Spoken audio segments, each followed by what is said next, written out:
Hello, everybody, and welcome to Cinema Savvy. It's myself, George, and today I'm bringing you a review on the new film Mass, directed by Fran Kranz in his directorial debut.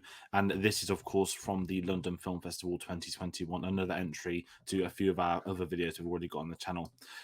That being said, it's just me and myself on this one today. This is another one of the online screeners I was very fortunate to get a chance to see. Of course, me and Tate last spoke about Boiling Point on the channel. We've got so many more reviews coming on the way, but I'm just going to quickly bring it all up once more. That obviously the festival is running from Wednesday the 6th through to Sunday the 17th.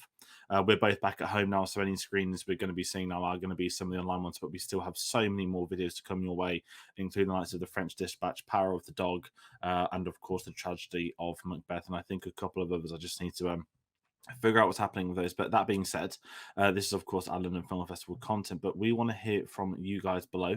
If you have seen the film, do comment your thoughts. This is of course one of the more emotional films. This is one of the low-key films that I think not many people may have seen, but those that have seen it, it's left a tremendous impact upon them. So do comment below if you have seen it, Oscar chances, all that kind of stuff. We want to hear from you in the comments below, so do comment. And if you're new to the channel, you've never seen what we do before, of course we're a film channel. We review not just obviously films from this festival, but new releases, older releases, so many things your way. So hit that subscribe button, hit the like and comment. And if you want to find out what videos are going to be coming next, the best way of doing that is always finding us on social media, which is Twitter at cinema_savvy, Facebook at cinema savvy, letterboxd.com/cinema savvy. So do check us out on there. We are quite active on there, especially on the Twitter feeds, and we've got a lot more videos coming away. But as we said, we are here to talk about Mass today, and I'm going to first of all kickstart by sort of talking about my thoughts going into this. That I was first made aware of this film, I want to say in January time. So this premiered at Sundance in America.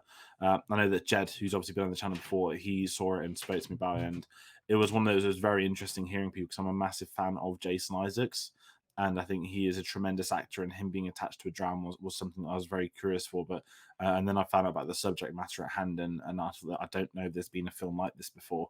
Of course, the subject matter is that there was this is a fictional telling of a school shooting. This is set years after the event. You don't see the event, and it's about the parents of a victim talking to the parents of the perpetrator, and that is essentially the story of the film. It is a very, very emotional, not just film but performances from all the cast involved. It's a very secluded film. It's set in one location for the entire duration of the film.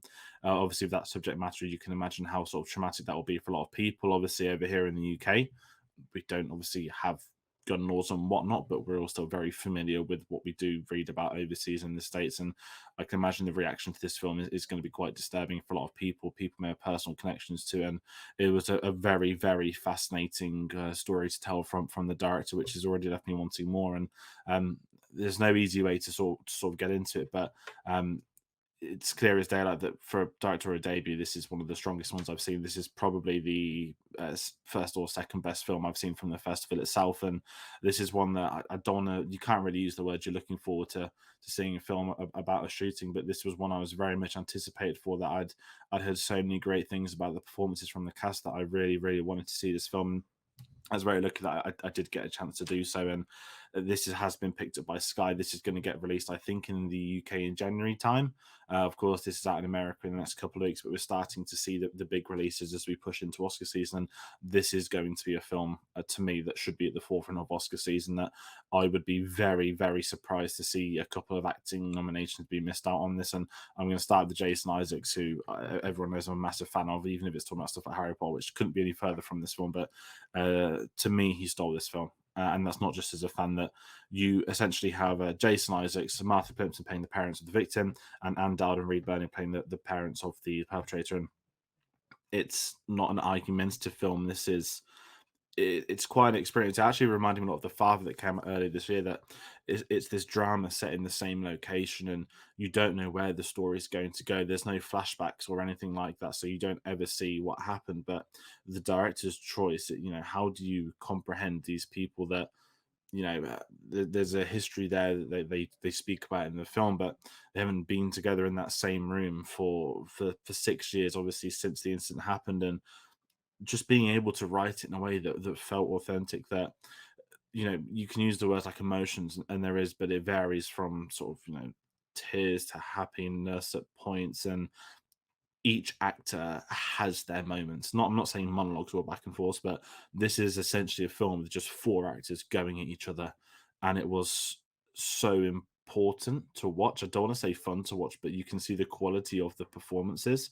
And I've not seen Jason Isaacs tackle a drama like this before. I'm not familiar with some of the actors. I know that Anne Dowd has obviously had a massive career, but with Reed Birney, my films, I hadn't seen them in things before, and they were all so incredible that each parent was different from the other, and that the story comes full circle. You know, it's not just a chat and the film goes and ends and things carry on, but they delve into so much emotion. It's dealing with such personal circumstances that it was a very tough watch in a really good way. That there were times when you were getting emotional with the film, or certain characters would say or do something, and suddenly you think like, what on earth is happening here? It had all the ranges for yourself as a viewer, and for those obviously in that room who are acting like, I couldn't imagine how hard it'd be for them to g themselves up to be in a role like this, dealing with something that is so real and does happen so often. I'm willing to say, obviously, someone's overseas. We know how bad gun violence is. We know, all the school shootings, things that do happen. And I think one of the more interesting performances and story arcs is actually the parents, the perpetrator. That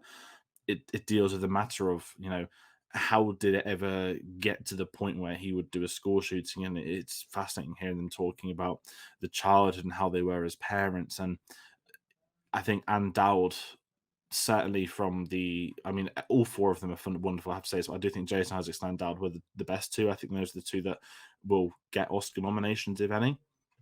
And I just think there was something so traumatic about the performances that it's just left this sort of scarring impact on me. It's been almost 3 days since I've seen this now, and watching it on a Monday night at home isn't the easiest of things to get in the mindset for a film like this. But it was it felt so real, and I think that's why it's so hard to talk about, because there are so many emotions on hold. And I really want to talk about the direction as well. The For a film set in one location, the cinematography worked so well.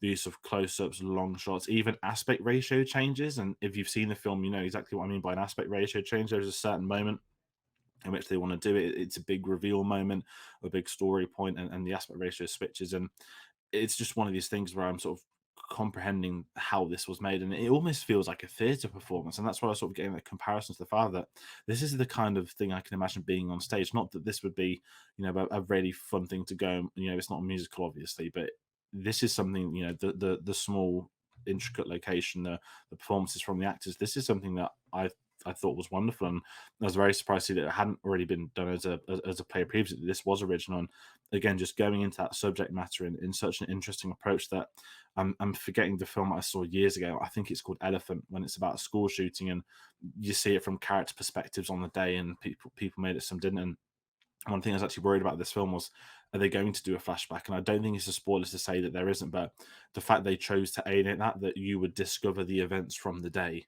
as the characters were talking through it, I think created such a vivid story of imagination for yourself as a viewer, but also for those that they had to discuss it, and the parents that obviously share the guilt, and they have issues at their end, and then there are moments when they don't have guilt and they're trying to sort of pin the blame away. And it was such an interesting back and forth. And I'm quite speechless still thinking about it, because there has not been a film like this that I have seen.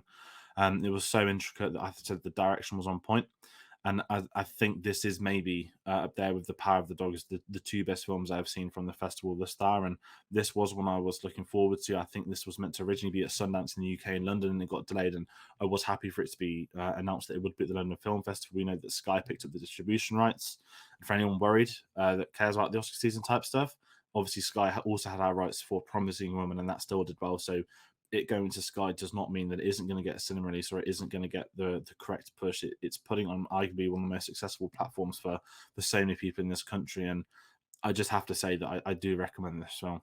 It's really hard to sort of to end on this, but there's so much I can't really say because I don't want to give any plot points away. But do watch this film. It's a very, very tough watch, and I think once you get into it, it can be upsetting. It can be emotionally distressing as well. But this is so worth the time and effort to sit through. It's, I think, 1 hour 50 minutes.